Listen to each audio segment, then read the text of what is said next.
Salam alaikum. Alors, on va étudier le mot révélé à partir du verset 3,44.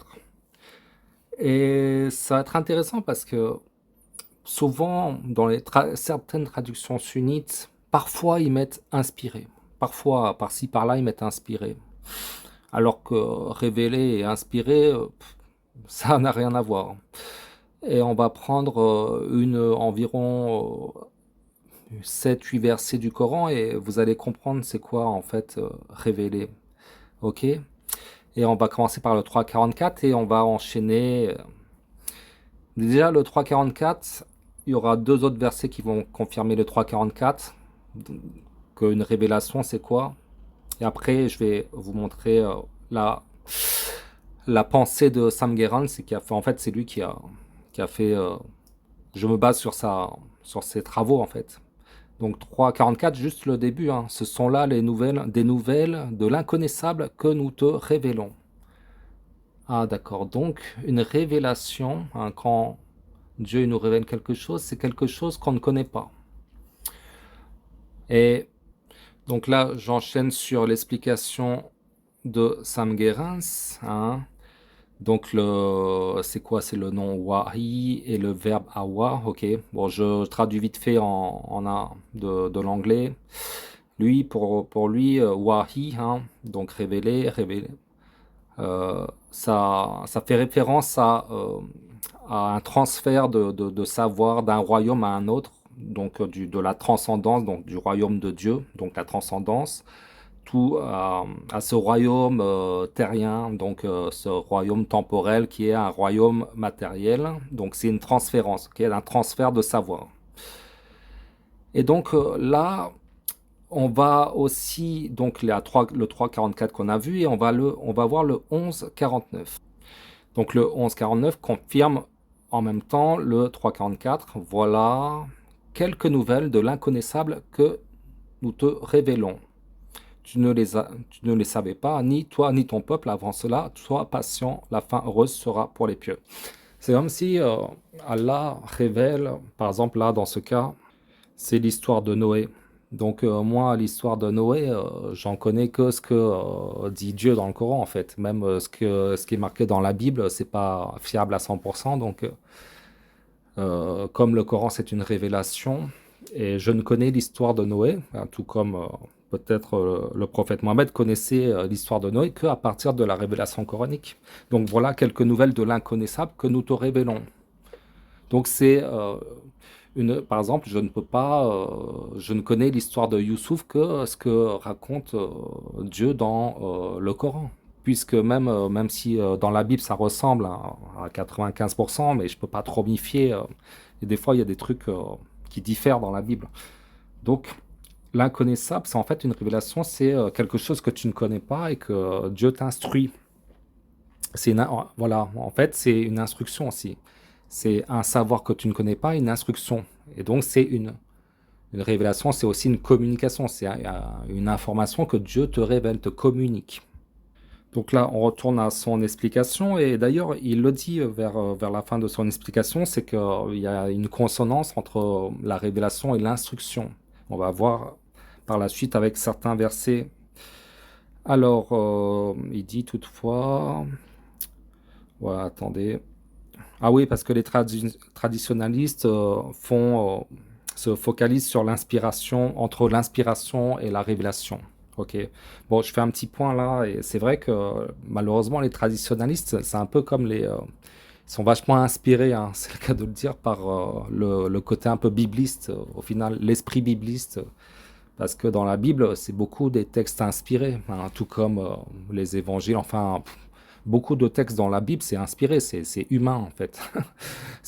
Même les chrétiens, les spécialistes chrétiens, les chrétiens disent que ce sont pas forcément la parole de Dieu, mais ça, beaucoup de livres, hein, même selon eux, sont des paroles inspirées. Enfin, c'est un homme inspiré, un homme soi-disant qui a eu une espèce de d'élection par rapport à Dieu, un élu de Dieu qui est inspiré, qui fait des textes. Bon, donc c'est ça le problème. Tandis que, voilà, par exemple, le Coran, c'est un texte révélé, c'est pas un texte inspiré. Et là, on va voir le cas du 19-11, mais un peu plus tard, parce qu'on va passer, en fait, par rapport au 16-68 et 41-12. Voilà, là, c'est intéressant parce que le 16-68, là, c'est les abeilles qui reçoivent une révélation. Et voilà ce que ton Seigneur révéla aux abeilles. Prenez des demeures dans les montagnes, les arbres et les triages que les hommes font. Ainsi de suite. Ok. Donc Allah révèle, donc Allah parle.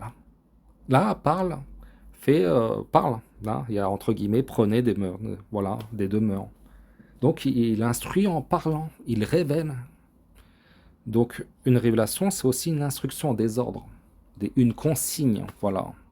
Une révélation, c'est aussi, dans le Coran, il y a des consignes à respecter. Fais ceci, fais cela, fais pas ça.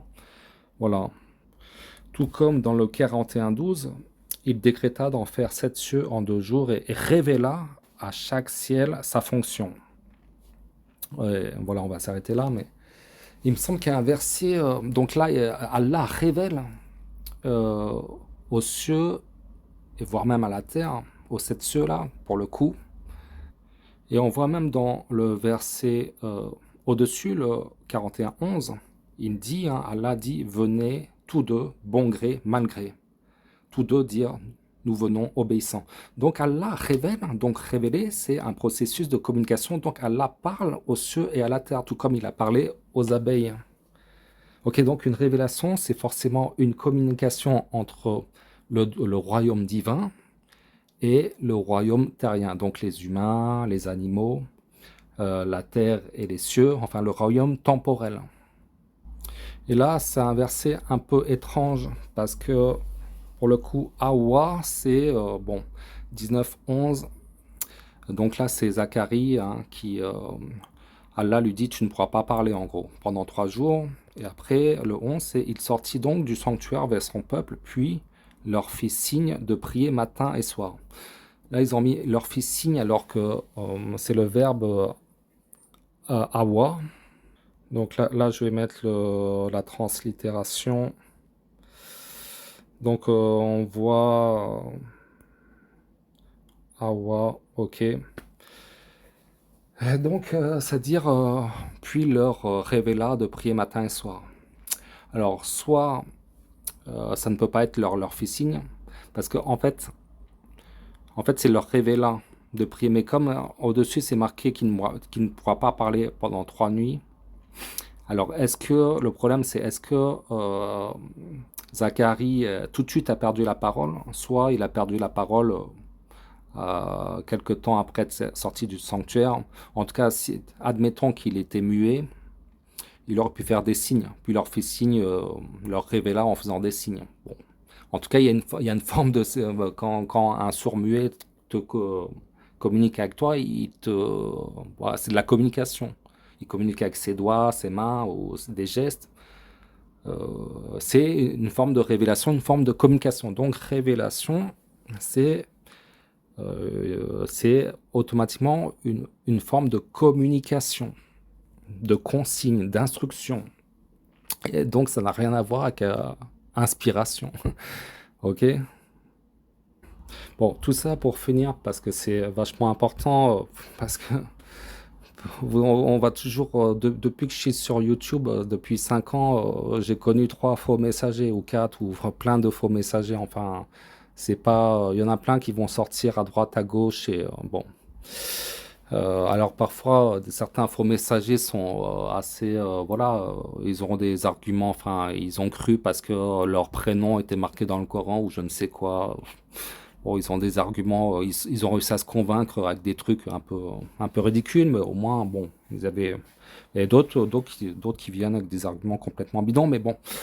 Par contre, là, on comprend par exemple qu'un messager, hein, par exemple 12-109, nous n'avons envoyé avant toi que des hommes originaires des cités à qui nous avons fait des révélations. Donc, ils ont reçu des instructions, des consignes du royaume des cieux, enfin du royaume divin au royaume terrestre. Donc, il y a une transférence entre le haut et le bas. Donc, et c'est pour ça que c'est une descente. Une révélation, c'est aussi une descente. Par exemple, le Coran, c'est descendre, c'est un livre révélé, donc un livre descendu, tout comme Allah dit de suivre ce qui a été descendu. Ok? L'évangile de Jean, c'est pas une descente. Boukhari, c'est pas une descente. Ok? Bon. Tout comme le verset 21-25 qui dit: Et nous n'avons envoyé avant toi aucun messager à qui nous n'ayons révélé. Point de divinité en dehors de moi, adorez-moi donc. Donc, révéler, il y a une communication, une instruction, une consigne, un, tout comme, tout comme le 3,44. On a vu, je crois, il me semble, le 11,49. Et là, je ne sais pas si, bon, 12,102, je ne sais pas si je l'ai fait. Mais le 12,102 confirme les autres versets 3,44 et le 12,102 dit: Ce sont là des récits inconnus que nous te révélons. Et tu n'étais pas auprès d'eux quand ils se mirent d'accord pour comploter.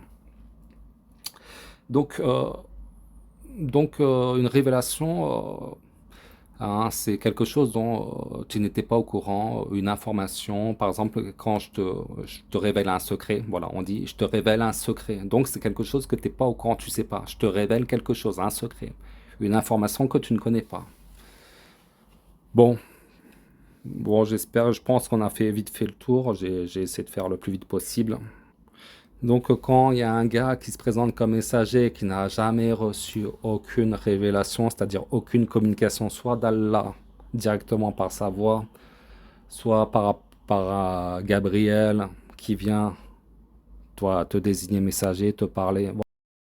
Bon, messager autodésigné, non, non. Messager inspiré, ça n'existe pas. Bah, forcément un messager.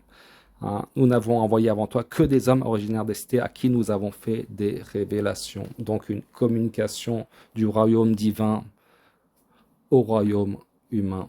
Allez, je vous dis à bientôt, Inch'Allah, salam alaikum.